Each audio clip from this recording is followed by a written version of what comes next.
విజయ్ గారిలో ఒక యాక్టర్, ఒక సింగర్, ఒక లిరిక్ రైటరే కాకుండా డాన్సర్ కూడా ఉన్నారైతే. ఎప్పటి నుంచి స్టార్ట్ చేశారు అసలు డాన్సర్? అసలు స్టార్ట్ చేసిందే డాన్స్ తోని. స్టార్ట్ చేసిందే డాన్స్ తోనే. కానీ చాలా మందికి సింగర్ గా, యాక్టర్ గా మాత్రమే తెలుసు. లేదు, నీ డాన్సర్ కూడా తెలుసు. ఇవన్నీ కొత్తగా వచ్చినాయి ఇప్పుడు. ఆహా. ఈ లిరిక్ రైటర్, సింగర్ ఉమ్. ఇవన్నీ ఏంటంటే కొంతమంది షాకులు మీరు డాన్సర్ కదా ఇవన్నీ ఏందని కొంతమందికి ఉంటది. అంటే ఎప్పుడు అంటే ఏదైనా స్టేజ్ ఇది పర్ఫార్మెన్స్ చేశారా? యాక్చువల్ గా ఆట ప్రోగ్రామ్ తో స్టార్ట్ అయింది. ఓంకార్ గారి ఆట. ఆట ప్రోగ్రామ్ తో స్టార్ట్ అయింది. దాంట్లో సైడ్ యాక్టర్, సైడ్ డాన్సర్ గా పోయినాం. ఫసీ అని మనోడు కోదాడ విన్నాను. మీకు తెలుసు కదా? Yes, విన్నాను. వాడి పక్కన సైడ్ డాన్సర్ గా పోయినాం 2009 లో Okay. అడఫోర్ జూనియర్స్ కి ఒక 2 స్కెడ్యూల్స్ ఏమో చేసినాం. Hmm. దాని తర్వాత అదే ఈ ఇండస్ట్రీ అంతా అప్పుడే కొంచెం స్టార్ట్ అయ్యి ఓహో ఇలా ఉంటుందా కొంచెం కలర్ ప్రపంచం అన్నట్టు చిన్న అట్రాక్ట్ అయినా. అప్పటికి కూడా మీకు తెలియదు ఇండస్ట్రీ ఎలా లేదు, ఉంటుంది? లేదు, తెలియదు.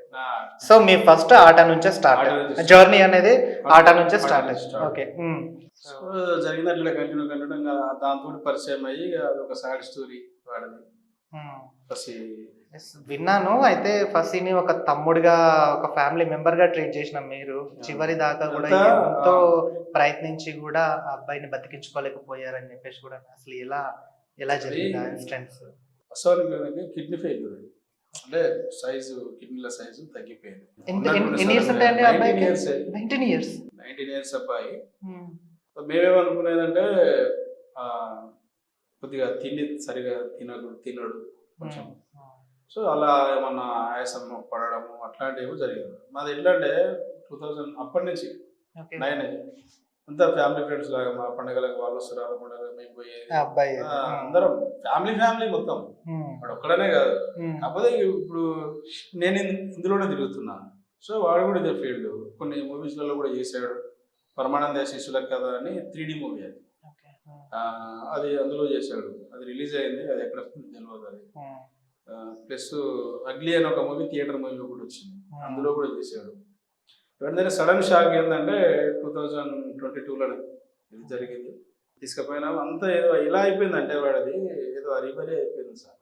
తీసుకెళ్ళాము. క్రియాటిన్ వచ్చేసి 21.9 ఉంది. చిన్న పిల్లాడికి అంతా మొత్తం షాక్.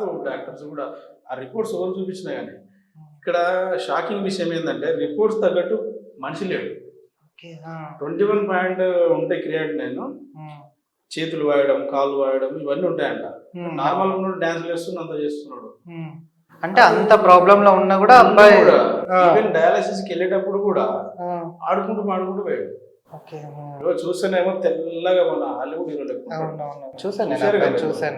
ఆ రోజు నైట్ వచ్చిన అక్కడ మాకు ఏం చేయాలో అర్థం కాలేదు. నైట్ ఇక్కడ డయాలసిస్ ఇక్కడ చేశారు. ఈ డయాలసిస్ చేసినప్పుడు ఇక్కడ పెడతారు కదా, కెనాల్ అయితే పెడతారు. అది తగ్గినప్పుడు బ్లడ్ వచ్చింది. వాళ్ళు చెప్పలే మాకు బ్లడ్ వస్తుంది ఇది అని. టెన్షన్ పడిపోయారు. నైట్ కార్ మాట్లాడేసుకుని వచ్చే వరకు అక్కడ మాకు ఏం చేయాలి అర్థం అవుతుంది. ఎక్కడ పోయినా నల్గొండ నుంచి లేదు ఇక్కడి నుంచే మన చైతన్యపూర్ నుంచి తీసుకొచ్చినప్పుడు మీకు ఏం చేయాలో తెలియక మీకు కాల్ చేస్తాను. సో మీ మాట విని సైలెంట్ ఉంటాడు తెలుసా. మీరు విన్న చూశారు కదా. అంటే నేను మాట్లాడిన క్రమంలో కూడా చాలా యాక్టివ్ గా, ఈ ఆల్సో యాక్టివ్ పర్సన్. నేను అసలు ఈ అబ్బాయికి ఏముందిలే అని నేనే చెప్పాను కదా. సో మాకేమనిపిస్తుంది, తీసుకొచ్చిన ఐసీయూలో పెట్టిన తర్వాత వాళ్ళు ఏదేదో మాట్లాడుతున్నారు. అందులో మాకు భయం అవుతుంది. మాకంటే ఎక్కువ వాడికి భయం అవుతుంది. ఉండలేకపోతుంది అందులో. సరే ఒకటే అనుకున్నాను, ఏదైతే అయిందని చెప్పేసి మళ్ళీ సాయి సంజీవన్ హాస్పిటల్లో డయాలసిస్ చేశారు. ఎమర్జెన్సీ డయాలసిస్ చేయాలని మళ్ళీ అక్కడికే తీసుకెళ్తే వాళ్ళు సింపుల్గా చెప్పేశారు, అది తగ్గడం వల్ల ఇది పెట్టిరు కదా, దానివల్ల వస్తుంది, టెన్షన్ పడాల్సిన అవసరం లేదని. కానీ ఆ 1-2 గంటలు మాత్రం సుక్కలు చూసినాం. మీరు రోజు మీ సపోర్ట్ కూడా మీకు కూడా థ్యాంక్స్ చెప్పాలి. నైట్ డిస్టర్బ్ చేసి అయితే. సో అది అంతా జరిగింది. తర్వాత ఒక ట్రీట్మెంట్ హిమ్స్ హాస్పిటల్ అని మన చండీగఢ్ ఉంటుంది.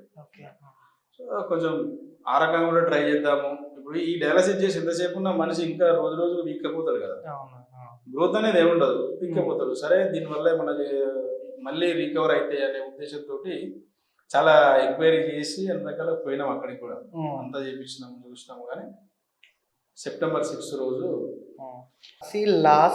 లాస్ట్ గా మీతో మాట్లాడిన సందర్భం ఏంటి, అసలు ఏం మాట్లాడాడు?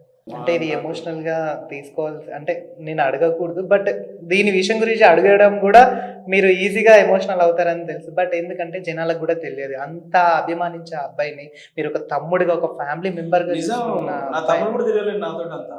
ఆ, దాదాపు ఒక 15 ఇయర్స్ వాడిని ఎక్కడ పోతే అక్కడ షూటింగ్ లెక్క నాటి ఎటు పోయినా మెడేసుకొని తిరిగేది, అంత బాండింగ్ ఉంటుంది. లాస్ట్ టైం మాట్లాడిన మాట లాస్ట్ టైం ఏది? మాట్లాడింది ఇది ఎప్పుడైతే ప్రాబ్లం వచ్చిందో మాట్లాడడం తక్కువ చేసినాడు.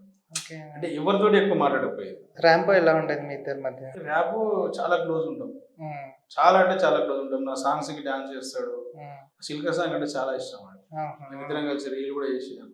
ఓకే. చేసి కొంచెం అలా ఇలా కొంచెం దాన్ని ఏమంటారు చిరి మాట్లాడడం, అంటే బాగా చాలా క్లోజ్ ర్యాప్. కాకపోతే ఏంటంటే ఇక్కడ పోయి వచ్చిన తర్వాత చండీగఢ్ పోయి వచ్చినాక 1 month కరెక్ట్ ఉన్నాడు, బరాబర్ పత్యం చేయడం అదంతా. దాని తర్వాత కొంచెం అది మనమే చేయలేం సార్, అది మనమే చేయలేం. 19 years పోరగాడు ఏం చేస్తాడు, చిన్న ఏజ్. చిన్న ఏజ్ లా వాడికి మెంటల్ గా ఫిక్స్ అయిపోయాడు. ఇంకొకటి డయాలసిస్కి వెళ్ళిన ప్రతిసారి డాక్టర్లు ఏం చేస్తారంటే పక్క పొంటి మాట్లాడుకుంటారు, ఇది రాగదు, కిడ్నీస్ చేంజ్ చేయాలి, ట్రాన్స్ప్లాంట్ చేయాలి. చాలా రోజుల దాకా మేనేజ్ చేసినాం అని తెలియకుండా, ఇది ప్రాబ్లం, ఇది పెద్దది కాదు అని మేనేజ్ చేసినాం. కానీ ఏమైంది వీళ్ళు చెప్పడం వాడి ముందరలే, వాడికి ఒక్కసారి ఏంటంటే గ్రాస్పింగ్ పవర్ బాగుంటుంది, ఏదైనా చూస్తే పట్టేస్తాడు అన్నమాట. సో ఈ వినడము, బిర్యానీ తింటే డయాలసిస్ వెళ్ళిపోతుంది, ఇవన్నీ కొన్ని విన్నాడు. విని మైండ్లో అయ్యే పెట్టుకున్నాడు. బయటకు వెళ్ళి ఒక చనిపోవడానికి 1 week ముందే కోదాడు వెళ్ళిపోయాడు. వాళ్ళ అమ్మమ్మ వాళ్ళ నాయనమ్మ వాళ్ళ ఇది 2 ఒకటే పక్కనే పోయాడు. ఎప్పుడు వాళ్ళ ఊరు అది కాబట్టి ఊరు అంటే బాగా ఇష్టం, కోదాడు అంటే చాలా ఇష్టం. మరి ఏదో ఈ ఫీల్డ్ గురించి అని వీడి గురించి అని ఇక్కడ షిఫ్ట్ అయ్యారు, కానీ డాడీకి ఎంత ఇష్టమో వీడికి కూడా అంత ఇష్టం కోదాడు అంటే. కానీ వాడు పోయిపోయి మళ్ళీ లాస్ట్కి ఆడికే పోయిండు వాళ్ళ నాయనమ్మ వాళ్ళు అంటున్నా. సెప్టెంబర్ 6 రోజు నైట్ 12 అయింది అనుకుంటా, 11 or 12 అయింది. ఇక అది నాకు దాని నుంచి బయటకు రావడానికి 2-3 months పట్టింది. చూసినా కదా లైవ్ లో ఎన్నో అక్కడ పోయినప్పుడు ఆయాసం వచ్చినప్పుడు భుజం మీద వద్దు సార్ అది ఇప్పటికే. అంటే మీరు ఎమోషనల్ అవుతున్నారు అసలు. అంటే ఇంకోటి తీసుకున్నట్టయితే చాలా మందిని హెల్ప్ అడిగారు మీరు, అంటే సో మెనీ పీపుల్స్ ఆల్సో చాలా మంది హెల్ప్ చాలా అడిగారు. మంది హెల్ప్ చేశారు, ఆట వాళ్ళకి తెలిసిన వాళ్ళు కూడా ఫైనాన్షియల్ హెల్ప్ చేశారు, చాలా చాలా రకాలుగా చేశారు. చాలా మంది ఒక్కరని కాదు, తెలియగానే జస్ట్ ఇట్లా వాడంటే తెలియడం లేదు చాలా మంది. ఈ విషయం నేను ఏం చేసిన అంటే ఇట్లా జరిగిందనే విషయము రిపోర్ట్స్ అవన్నీ ఓంకార్ అన్న చిన్న తమ్ముడు కళ్యాణ్ అని ఉంటాడు, ఆయన డీల్ చేస్తాడండి మొత్తం బ్యాక్గ్రౌండ్ అంతా. అన్నాకన్నా ఇది పరిస్థితి అని పెట్టిన.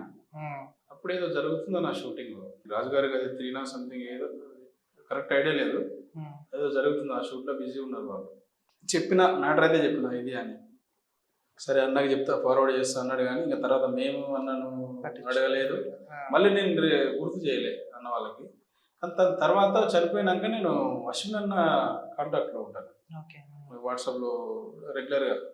మూవీ వచ్చినా ఏది వచ్చినా కానీ అశ్విన్ అన్న తోటి ఉంది కదా హీరో, డైరెక్ట్ హీరో, అన్నతో ఉంటే ఇట్లా సంగతి అని చెప్తే తర్వాత ఆయన షాక్, ఓంకార్ అనే వాళ్ళు అందరూ వీళ్ళంతా షాక్. మొత్తం పసిగాడు చనిపోవడం ఏంటి అని తర్వాత తెలిసింది వాళ్ళకి మొత్తం బ్యాక్గ్రౌండ్ స్టోరీ అంతా తెలిస్తే, అప్పుడు అశ్విన్ అన్న వాళ్ళ ఫ్యామిలీకి వాళ్ళ మదర్ వాళ్ళకి ఫోన్ చేసి కొంచెం సపోర్టివ్గా మీరేం టెన్షన్ పడకండి అన్నయ్య ఉన్నాడు అని చూసుకుంటా అని చెప్పేసి కొంచెం మోరల్ సపోర్ట్ చాలా చేసి, అట్లా ఇట్లా మోరల్ సపోర్ట్ చేసిన వాళ్ళు కానీ ఫైనాన్షియల్గా సపోర్ట్ చేసిన వాళ్ళు కానీ వాళ్ళకి చాలా మంది ఉన్నారు.